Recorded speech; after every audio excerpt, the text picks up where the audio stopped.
Welcome to Talk to NG channel. Today on my channel, I'll be teaching you how to prepare Akara served with custard. I love having this for breakfast, and I'm sure when you guys try it out, you will love it also. Come with me while I show you the ingredients I'll be using for today's special dish. Right here, I have got beans ready, and behind I've got a bowl and a cup ready, which I'll use to measure the amount of beans I'll be using for today. For today, I'll only measure 3 cups of beans because I'm cooking for the whole family.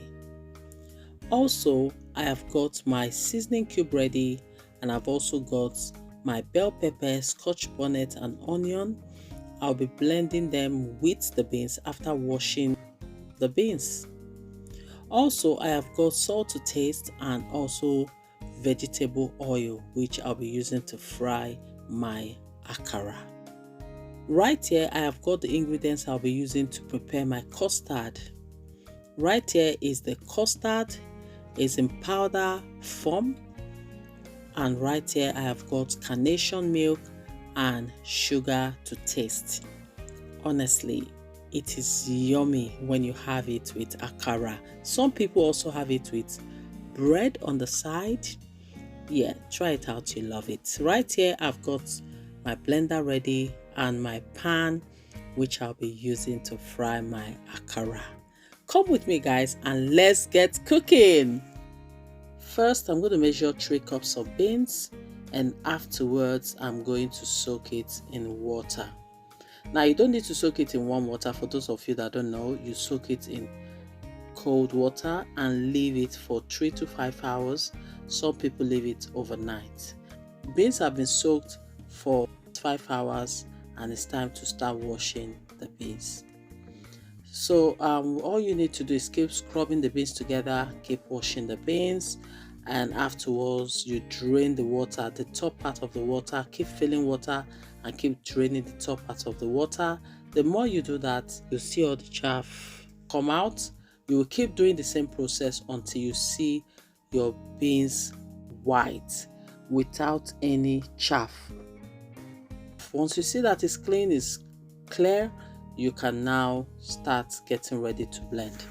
This is what your beans will look like when the old chaff has come off. As you can see, I've already cut my onion and my scotch bonnet is ready.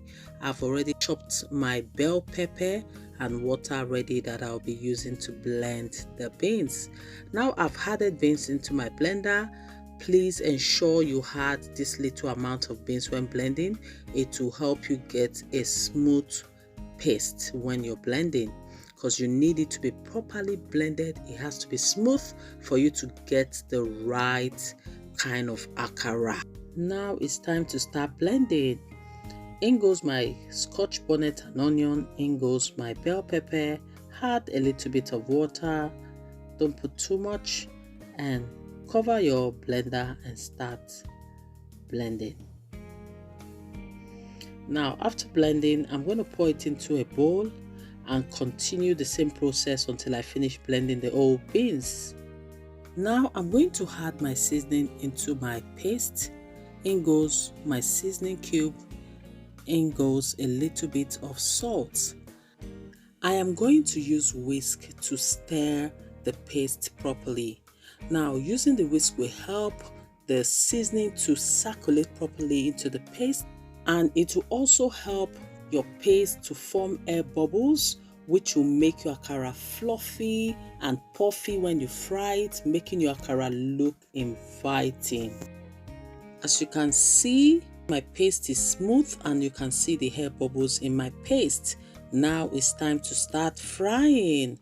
My oil has been heated up and I'm going to start dropping in my paste. You can use any kind of spoon you like depending on the size of akara you want. You can use your teaspoon or any round spoon of your choice.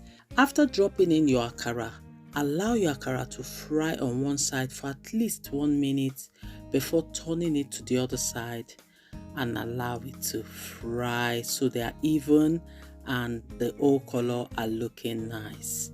Wow, look at that. Look at how nice and yummy looking my akara is looking already. I'm going to keep stirring my akara and after a minute or two, my akara is ready. Look at my akara. Wow, you don't have to go to Africa to enjoy akara. You can do it in your home. You can actually serve akara to your family whenever you want to. Continue the same process until you finish frying all the paste in your bowl.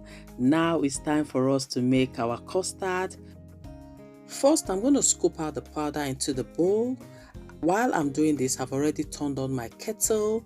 Afterwards, I am now going to add cold water to mix the powder. Remember, it is cold water that you're going to use to mix the powder. Now, I'm making this for just me, and that was why I scooped out 3 spoons of custard. If you're making for more than one person, you can add more, and make sure you use a bigger bowl. After that, I'm now going to add my boiled water. Look at that. After adding it, once it's thickened, your custard is ready. All you need to do is stir it. Ensure it's a little bit thick. You don't want it to be watery. Afterwards, add your sugar. Depending on the amount of sugar you want, it could be 1 spoon or 2 spoons, but please be moderate when scooping your sugar in.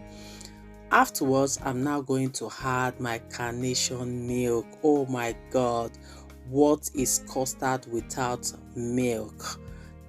Look at how yummy my custard is looking. For some people, they'll prefer to have their akara with ogi. It is called pap in English. While for some people, they'll prefer to have their akara with agege bread. You guys that love agege bread, you know yourself out there. I love agege bread myself. Well, it is time for us to serve our meal. Come with me, guys. Let's serve our meal. Meal have been served. Look at that. Isn't that yummy? Isn't that mouth watering? You cannot go wrong with this kind of meal for breakfast. You should try this at home and let me know what you think.